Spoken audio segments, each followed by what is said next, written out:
Welcome back to the channel, guys. I'm Joe, and we're back here at the Lost Cause Ranch. We got our budget Bentley behind us, and today we're going to see if it remains to be a budget Bentley. We're going to get this thing in the shop, get it checked over, and see what all is wrong with it. If you remember from the last video, which I'll link down below, where we drove it back from Connecticut 1,200 miles, it made it home, so it is a good one in some sense. But in that video, this thing has cost us about the same as a base new 2021 Volkswagen Jetta, and I think it's just going to get a little bit more expensive. We're going to see if this thing is destined for royalty like the Bentley normally is, or should we just leave it next to this firewood pile and let her go up in smoke.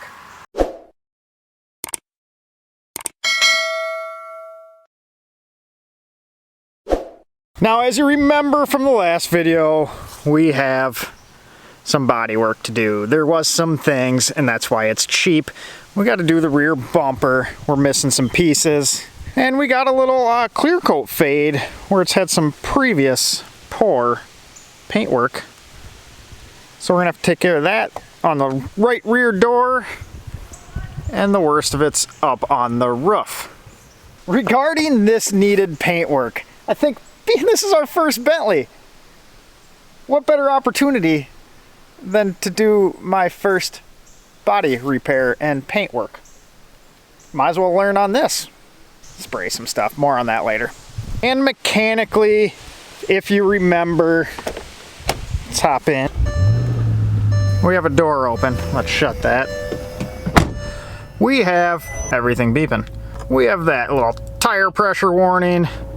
The parking brake fault that came up 600 miles into the trip, going down the highway, odd enough. And the pesky little check engine light, which, if that remains to be the same, that was a wastegate solenoid. Let's do a quick location change and get this thing in the air.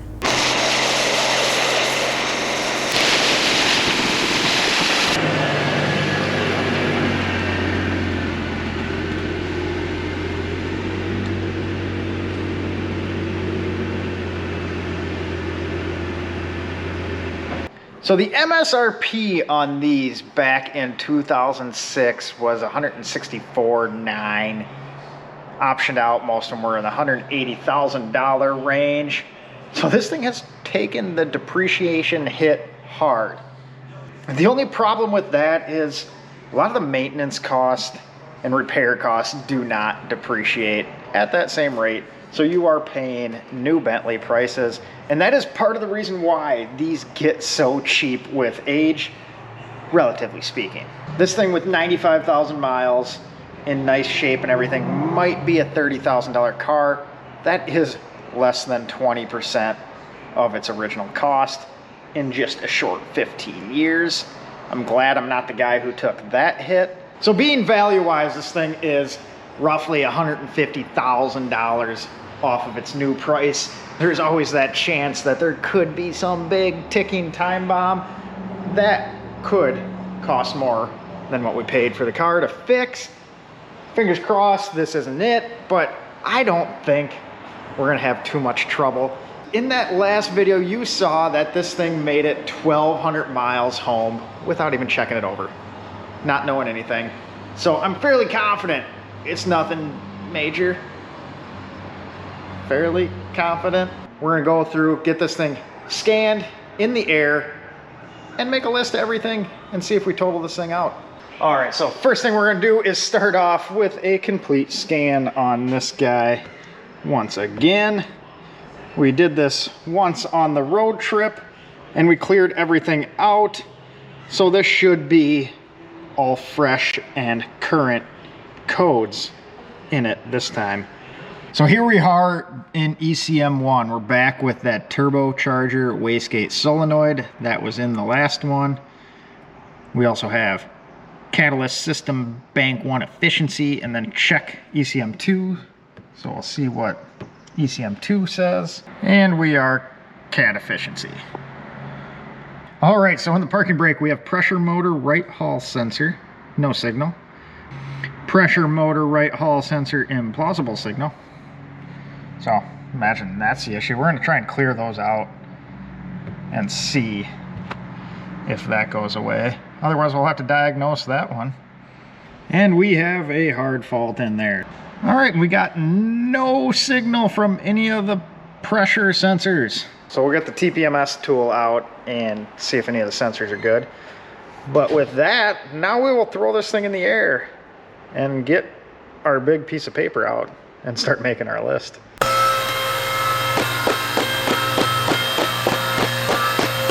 Well, good news, we are surprisingly in good shape under here. We're missing some of the splash guards.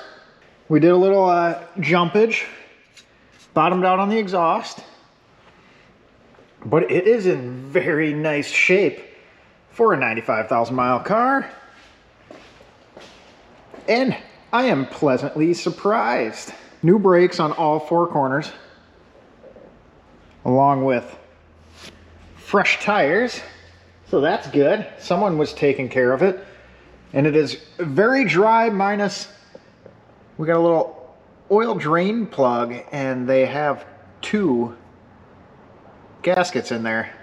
So that is stuff we can handle so far. So nothing alarming. A little worried about the wastegate solenoid right now. Did a little digging on that. Might not be great. But everything else, checking out. Suspension is tight. We will need a sway bar link as the boot is all blown apart. So we'll do a pair of sway bar links. All right, so we got the TPMS tool and we're gonna scan the sensors here, see what's going on. And we have no sensor detected. And we just have regular valve stems in there. No sensors installed. That is a good reason why the tire pressure light is on. Can't read the sensors that aren't there. Wastegate solenoid is somewhere down deep in the depths down there. As you can not see, the turbocharger's down there as well. They left us plenty of room to work on it. So I imagine that wastegate solenoid is the reason why this thing got wholesaled. At a Bentley dealer, that kind of labor, that bill, is going to be life-altering money for most people.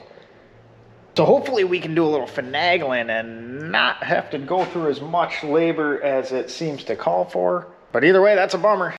So lastly on the list is going to be the required bodywork. We got this piece of the bumper missing, along with clear coat damage there and there. Doesn't look pretty. We need the Bentley to look better than that. This ain't no hood ride. It's got to look good. So, body shop wise, to do this correctly, we got a roof, paint a door, fix and repair a bumper. We're looking probably 600 bucks there. Probably $1,500 job. But I figured this is our first Bentley.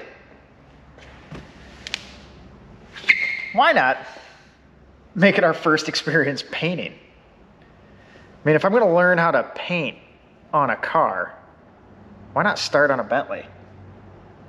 So we're going to rip this bumper off.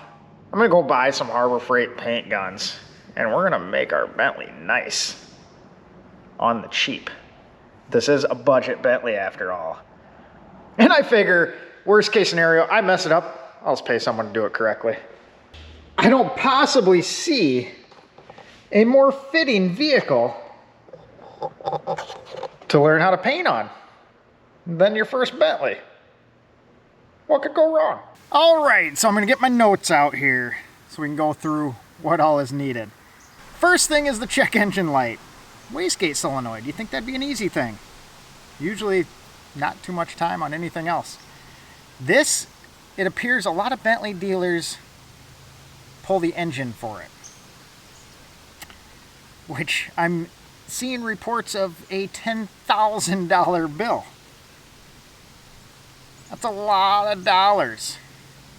I think, from what I'm researching, we've never done one before, but you can do it with pulling the front end and get in there with some small hands like mine. So we're gonna do that. I'm gonna figure that one for about $1,200 for the $141 part and our shop time. Tire pressure light, as you saw, no sensors. Easy enough, 200 bucks. Front sway bar links, the only thing loose in the suspension, pretty reasonable. Those are $150 for the pair, so we'll figure that with some shop time, $300. Bodywork, $1,600. Joe with a Harbor Freight gun, we can get that done for a couple $100. It's gonna be great, promise you. So you'll have to stay tuned for the next video on this guy to see that. Won't want to miss newbie painting a Bentley. And then we're gonna do an oil service. Got the drain plug leaking, so we'll take care of that, 250 bucks. Takes a lot of oil on these. The wild card is the catalytic converter efficiency codes. Not gonna be friendly. So those guys, if it does need those, kind of hoping maybe we can get it running top shape. That might go away, being we're down on boost and everything. But if that comes back, they are $6,000 for the pair of them.